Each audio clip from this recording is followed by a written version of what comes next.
Hello there, my beautiful friends. Welcome to Alicia in the City. Super duper good to see you here as always. Today we're talking about sleep hygiene, how to sleep better. Um, I'm not a medical professional. I just want to say it right off the bat. If you think that you might be having some issues, some health issues, please go talk to your doctor. I am just here to share my personal experience on what worked for me, and over the years, I've been having all kinds of sleep issues, insomnia, and not being able to stay asleep, waking up multiple times throughout the night. And if this seems like your kind of problem, please stay tuned.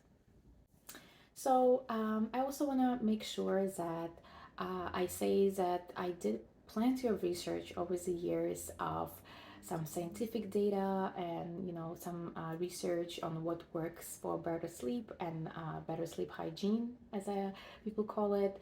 And all of those tips I'm giving you, they are trusted and tried by me.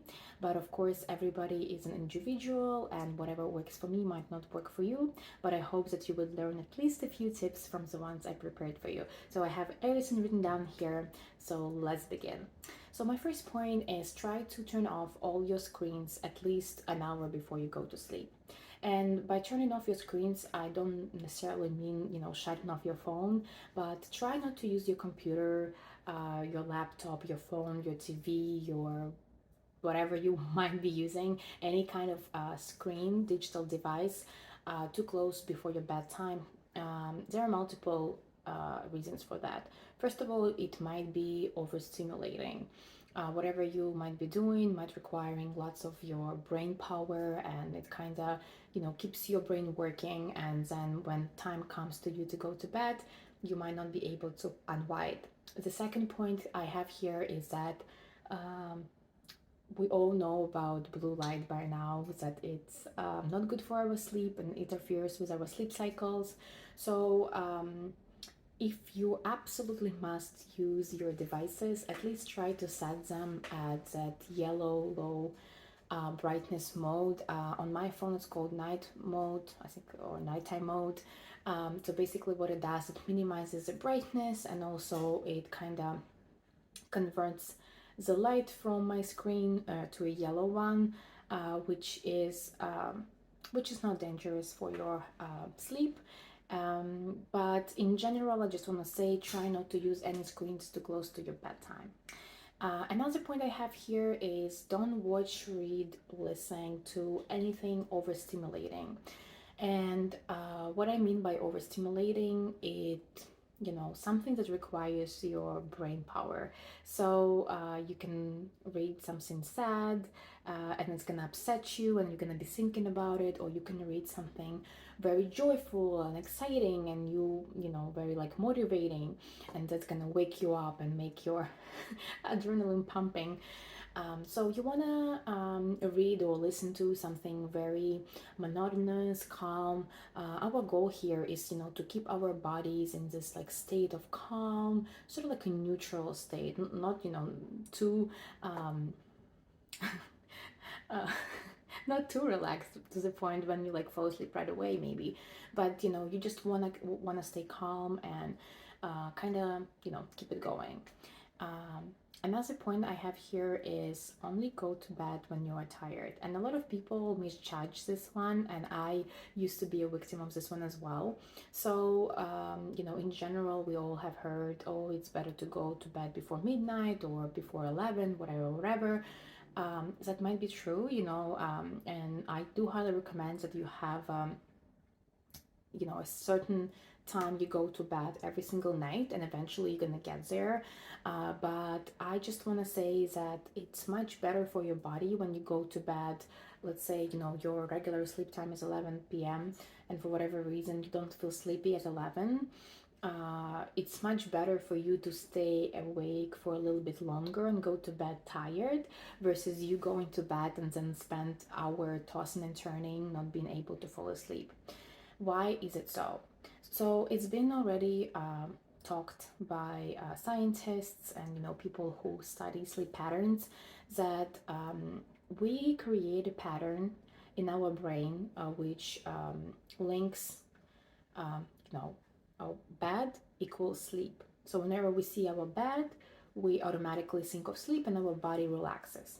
But if it happens multiple times that you go to bed and you start tossing and turning, your brain is at full speed, your brain kind of starts linking bed to, or like associating bed with hangout spot.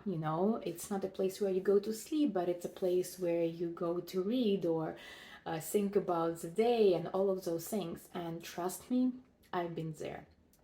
It's very hard to break once it starts. Once your brain starts to link those or correlate those two things together, bad and activity, it's very hard to break out of it. So make sure that when you go to bed, you actually feel tired, you're done with your day, and you're ready to fall asleep. All right, the next point is to make sure that your room is chill and you have enough air. Um, I think the optimal temperature of a room to you fall asleep comfortably and stay asleep, I think it's somewhere between 65 to 70 degrees Fahrenheit, if I remember that correctly. I might be wrong, but regardless of whatever data says, it's generally better to sleep in a cooler room and try to control it as much as possible. Maybe lower your heat in your bedroom.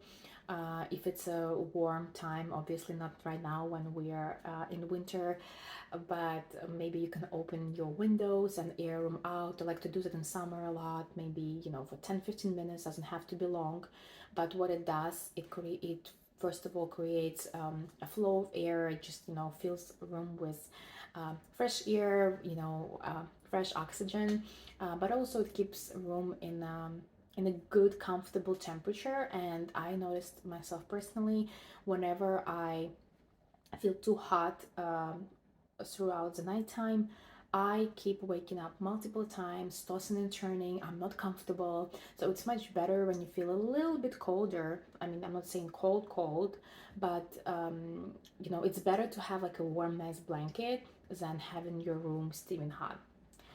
Alrighty, my next tip is keep a journal on your nightstand to unload your thoughts. This tip might not work for everyone, and not everyone might have this issue, but one of the issues I had when I was struggling with sleep is that the second I put my head on the pillow, all of those thoughts just come, streaming in my brain. I forgot to pay this bill today. I need to call this person tomorrow. How is my presentation and my work meeting gonna go? And all of those things just keep, cycling in my brain, preventing me from falling asleep. So having like a notepad or whatever you might want to have, like literally piece of paper, you can write all those things down. Okay, tomorrow I have to take care of this. On Friday I have to do this, and that creates structure in your brain, and your body can finally exhale and just relax and go to sleep. Another tip I have is try doing monotonous tasks before bed. So I find that I fall asleep much faster and easier when I do something monotonous before bed, something with my hands, such as puzzles, maybe coloring book, maybe knitting, or it might be reading a nice book. And again, I think I already told you that it might, if it's a book, just make sure it's not overstimulating, but something which gonna calm you down, something you actually enjoy, and something that relaxes you. I'm sure there is something for everyone, but having those little monotonous tasks right before bedtime, it's super beneficial. Just make sure that your eyes, are not strained, and you don't use a tons of bright light. But as long as you do it in somewhat dim lighting, and you enjoy doing that, I think that will be beneficial. Um, Another point I have here is trying herbal teas or not caffeinated teas. And obviously, if you have certain health conditions or you think that you might be allergic to certain type of herbs, you of course have to consult with your healthcare provider.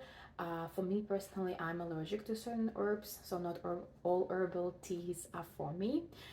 But I found that teas like peppermint tea or rooibos are actually beneficial. They help me relax, and they don't put me to sleep right away. So I try to take those probably about 45 minutes to an hour before my bedtime.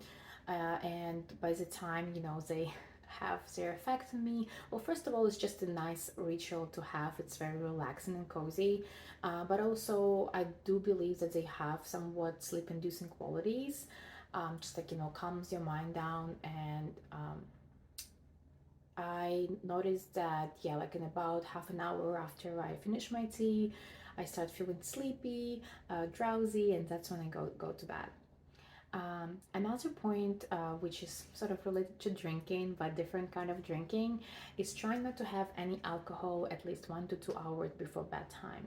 I know that a lot of people like to unwind with a glass of wine or, your favorite liquor of choice, and it's totally fine. Of course, don't abuse alcohol, but try not to have those too close before bedtime.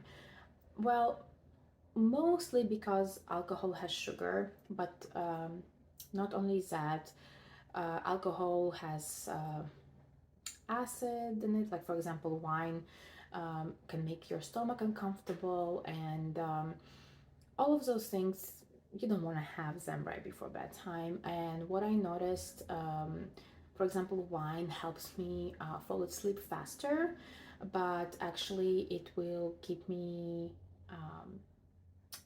Awake. It will interrupt my sleep pattern, so I will keep waking up multiple times throughout the night, and it's just not a comfortable experience. Then in the morning, you wake up feeling cranky and tired.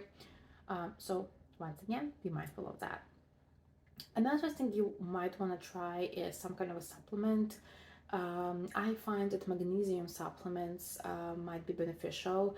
And why I specifically talk about magnesium, because magnesium doesn't really induce sleep, but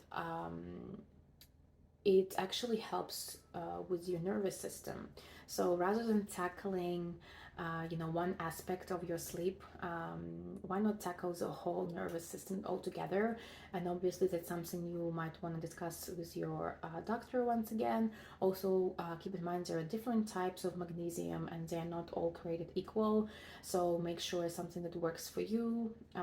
Some types of magnesium might be even anxiety inducing. So just be very mindful, do your research, talk to a healthcare provider. But again, on the long run, that's something you might want to try. Another point I have here is try being active throughout the day. When you think about sleep, as recharging your batteries, first you have to spend your energy in order to recharge it, right? So I notice a tremendous difference in my sleep patterns when I exercise, or let's say I take a walk, whatever activity I have, versus the days when I don't do much. I spend the whole day working on my computer and then I just go to bed. So try to be active, try to spend time outside, whatever it might be playing with your pets, with your kids, maybe, going for a coffee around the block. Um, Spend energy so you can replenish it with healthy sleep. And then my final point here is the one I kind of touched a little bit already. No bright lights at least 2 hours before bed. And that does not include only gadgets and screens, it includes lights in general. So I personally try to keep my lights off after a certain time, like I said, probably like 2 hours before bedtime, or at least dim them as much as possible. For example, for my reading, I use a lamp which has different settings in it, and it allows me not only choose what color of light I want. Do I want it white? Do I want it yellow? But also it helps me regulate brightness, and I always read on the lowest setting. And for my apartment lights, obviously, like maybe I need some light in the bathroom, I try to use it very locally, and I try to make it a warm light versus a uh, cool tone ones. And it makes such a difference, and I will tell you why. Because the second it gets dark outside, our body starts producing melatonin. And the second you turn the light on, your melatonin stops being produced because your body thinks, oh, it's daytime again. We shouldn't be producing melatonin. So, if you want your melatonin to be produced in the qualities that are sustainable and the quantities which will, help you sleep through the night, then you might want to consider turning off your lights and keeping your apartment somewhat dark. So I hope you guys enjoyed this video. If you did, please don't forget to give me a big thumbs up. It helps me with algorithm, and I appreciate all of you. I appreciate your comments. Please leave me a comment if any of those tips are applicable to you, if you want to try them out, or maybe you have a tip I haven't mentioned here, but something that helped you tremendously. I would love to read those, and I will see you in my next videos. Bye bye.